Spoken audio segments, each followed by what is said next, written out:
probably remember Lil Tay, the 9-year-old who went viral for flexing stacks of cash and cursing out adults. All y'all broke haters, y'all ain't doing nothing like Lil Tay. This is why all y'all haters hate me.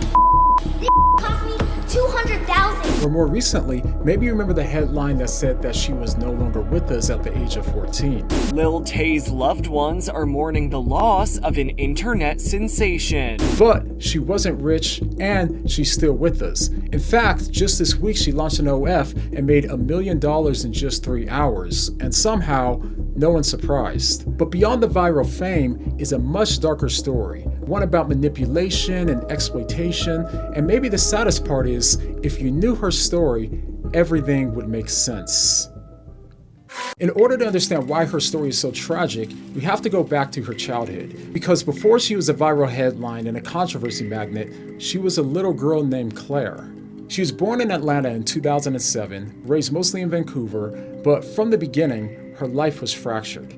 Her parents never married, custody was shared, but her upbringing was anything but stable. As she went back and forth between borders, she was caught between 2 homes and 2 versions of what her childhood could have been.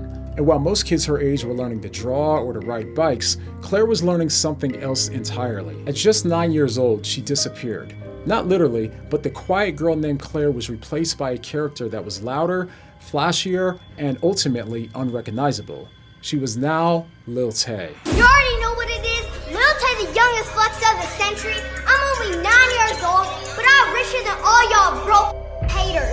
This female kitchen is bigger than your whole entire living room, and I got 4 more houses. Now dubbed as the youngest flexer of the century, she exploded on social media with stacks of cash and language that no kid should even know at her age, let alone be using. This is Lil Tay.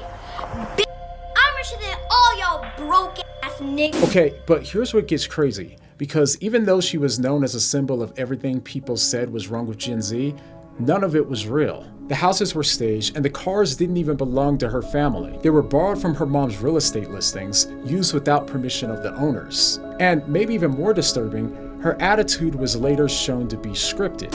Go back and say like, no, you broke ass bitch. Lil Tay be popping on YouTube right now.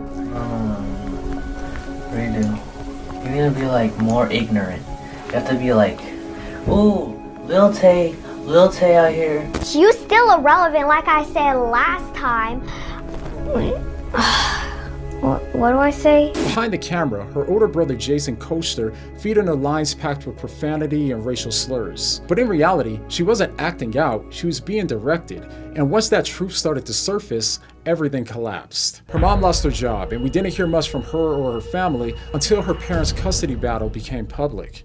Her dad got a court order, forcing her to return to Vancouver and to stop making content altogether. He said he was trying to protect her from exploitation at the hands of her mother and her brother, but they made allegations back towards him, and the whole thing just continued to get more and more messy. But the point here is that, stuck between all of it, once again, was a child, one who wouldn't escape all of this without damage. After not hearing from her for a while, a GoFundMe page appeared out of nowhere claiming that she was depressed and abused and showing disturbing images that may or may not have been real. And following that, her online presence was scattered, fractured, and fading until an apparent tragedy occurred. 5 years after she first came on the scene, in August of 2023, her Instagram page posted a chilling statement claiming that both she and her brother Jason had passed away. The news instantly went viral, and media outlets everywhere covered the story. Tributes poured in, and the story was trending #1 on Google and all of the social media platforms. But then, as quietly as it came, it all unraveled. Within 24 hours, Tay appeared online alive. She claimed that the post was the result of a hack, and some claimed that her dad was the one that did it, and others believed that it was just a PR stunt. But whatever the truth was, one thing was still clear. She was being talked about once again. Even her alleged death became content, and she followed up with this, posting similar content to what she was posting in the past. 5 years and y'all still broke. The GOAT is back. 5 years and I'm still the youngest one out. Y'all hating ass were hating on me when I was 9 years old, talking all this shit when you don't fucking know me. So stop fucking talking. You did not come up. You had 5 years to come up and you didn't. Okay, but even that wasn't everything. The following year, her accounts posted about her having open heart surgery and having a tumor. The photo showed her in a hospital bed sleeping, wrapped in wires and blankets. And once again, this got people talking about her, but not as much as the previous situations did. And again, that seemed to be the end of it, as we really didn't hear much about her for another 4 years, until just this last week as she dominated the headlines once again. She launched an OnlyFans on her 18th birthday, and within 3 hours, apparently made over $1 million. Some people called it a shock, but really, it wasn't. It was actually a clear path starting from a childhood fracture of adult exploitation to monetized pain to self-exploitation. It's not like this was a plot twist. It was the latest chapter in a pattern that started when she was barely old enough to hold a phone. She spent her entire adolescence performing for attention, and when that noise faded, she did what she's always done: search for a new way to get that attention. And this is where her story stops being shocking and starts becoming more and more heartbreaking. But before we get into that, we have to take a second to thank the sponsors of today's video, Aura. If you've ever wondered how scammers get your phone number or why your inbox is flooded with spam, this is why. There's companies called data brokers that sell your data without your consent, and they make billions selling it to marketers, scammers, and even stalkers. And even though they're legally required to remove your information if you ask, they make the process confusing and hard on purpose. That's why I'm thankful for Aura, because they take care of the hard part, automatically removing your information from these sites and keeping it off.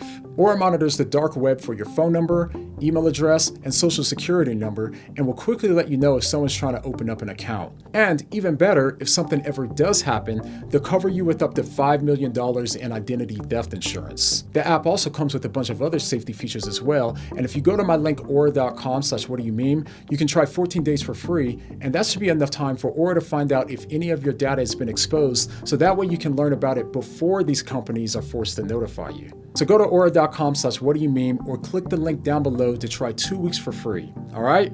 Now, let's pick back up at the place where Tay's story stops being shocking and starts becoming more and more heartbreaking. The more we learn about her story, the more we start to learn what all of this means. For example, take the coaching. Remember the viral clips of her yelling into the camera, flexing cash, and so on, but behind the scenes, her brother wasn't just feeding her lines, he was teaching her how to matter. Being outrageous got her clicks, and the clicks made her feel like she was alive. The houses were staged, the cars weren't hers, but if the act was loud enough, for a moment, she felt seen. And the hoax about her death brought her back to life, because for the first time in years, the world noticed her again. When she stayed quiet, no one even thought about her, until she went viral again. This might seem disturbing, even like manipulation, but for her, maybe it was the only thing that still worked. So when she turned 18 and launched an OnlyFans, it made sense because for years, her worth has always belonged to the attention of others. From her childhood, to her trauma, to her pain, and now to her body. She's okay making people mad if it means getting attention, because in some ways, that's all she's ever known. And think about how we all reacted to this. Most of us just shook our heads and told ourselves that we're nothing like her. But her tragedy is still too familiar, because at some level, we all know what it's like to internalize the message that if we want to be seen, we have to be impressive. All of us know what it's like to chase likes, to hide behind filters, and deep down, we hope that someone's still watching. And of course, I don't know her personally, but when I see her, I see someone who was wronged by those who should have protected her, and instead, they monetized her pain and trauma, leading to an 18-year-old who longs deeply to be seen and heard. Her whole life, she was taught that she had to perform if she was going to be accepted, and if we're honest, so were we, because everything in our world, from childhood gold stars to grown-ups in social media, they all tell us the same thing. If you want to matter, you need to be impressive enough to be noticed. But what's hard for us all to imagine is to be truly seen before we did anything at all. There's this moment in the Gospel of John where Jesus sees a man named Nathanael and says, "Before Philip called you, I saw you under the fig tree." Jesus noticed Philip before he spoke, before he contributed anything, and before he proved his worth. Or Hagar, in the wilderness running from abuse and rejection, she calls God by a name that no one has used before. "You are the God who sees me."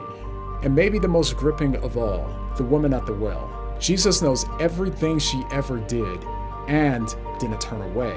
He sees her fully, the absolute worst parts of her, and then offers her living water.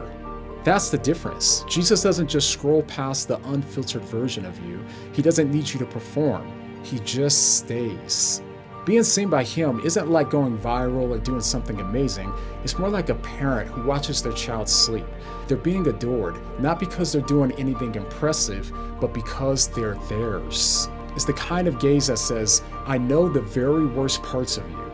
I know the parts you try to hide and deny and fail to control, and still, I'm not going anywhere. That's what Claire needed as a child. Not more followers, not more money, not another way to get attention. She needed to internalize a love that didn't demand anything back.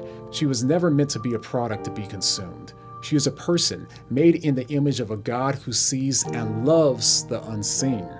And the same is true for you as well. We might not have felt truly loved and accepted at a young age, and there's a deep, deep pain that comes from that. But that doesn't mean that we have to be stuck there. You don't have to abandon yourself to be known. You don't have to be seen by the world to matter to God, and you don't have to keep performing to be loved. The one who made you sees the version of you that no one claps for, and still, he loves you. Alright, I hope you enjoyed that video, and if you've been helped by the way that we connect culture to the gospel, we'd be grateful if you considered supporting our nonprofit ministry, because this is how we keep doing this work, and it's how we're able to reach people who feel unseen. And I'm so passionate about the work that we're doing here, so your support matters more than you know. So thank you for being a part of this mission, and I'll see you on the next one.